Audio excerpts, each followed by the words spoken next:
Alright, so these are going to be the last pocket holes I need to drill before I can put together the smallest cabinet, which goes to the right of the saw. So I'm trying to get all them done so we can assemble that.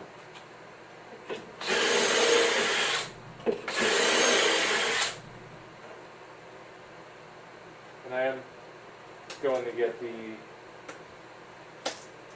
next kit or two up for pocket holes to make this a little bit easier and faster, but it wasn't on my priority list. Need to get a bigger dust collector first, and I'm saving up for my cabinet, so.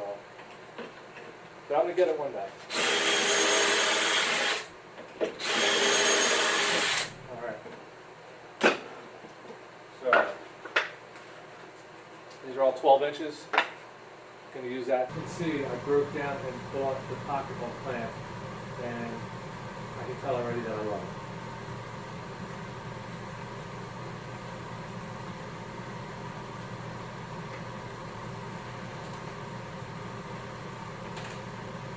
Reusing some screws from when I disassembled my last bench. The heads are okay, thread look alright. See how it goes with some used screws.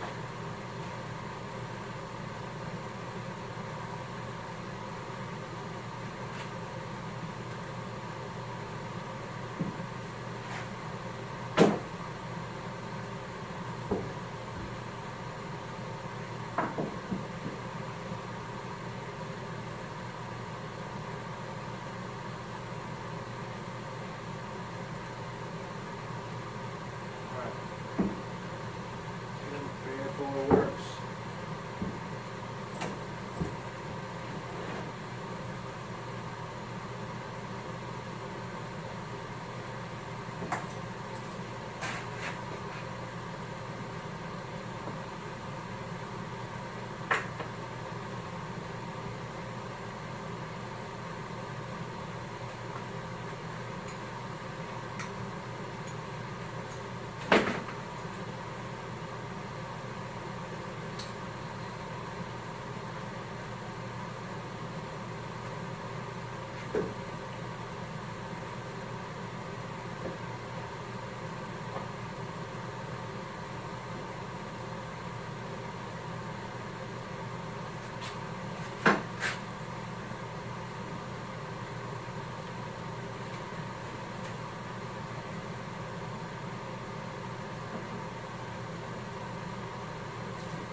Alright, so got the small cabinet, the only one that goes to the right of the miter saw assembled.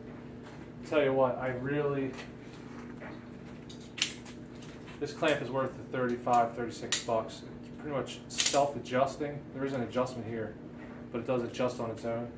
And this enabled me to get this cabinet frame almost perfectly square. And I say almost because I have yet to build anything that's 100% square. But for me, this is the closest I've got it, and this tool has been awesome. So it was a great purchase. I highly recommend it. Got this one done. I have cut down the two more of those panels, and I have another set already cut that I'm going to put together probably tomorrow. It's getting late tonight. I've got some things I got to do, but making some progress. Still got to take down my old pegboard storage. That's all going to be replaced. But one done. That's going to also be the right side of the dust collection area. As Jay said in his video, it's not really a dust collection system. Yeah, don't mind that. See, when I was talking about the square, little gap back there, but that's going to get covered up anyway. But looking good. There's the other side. All the parts are cut together. I'm going to put them together tomorrow.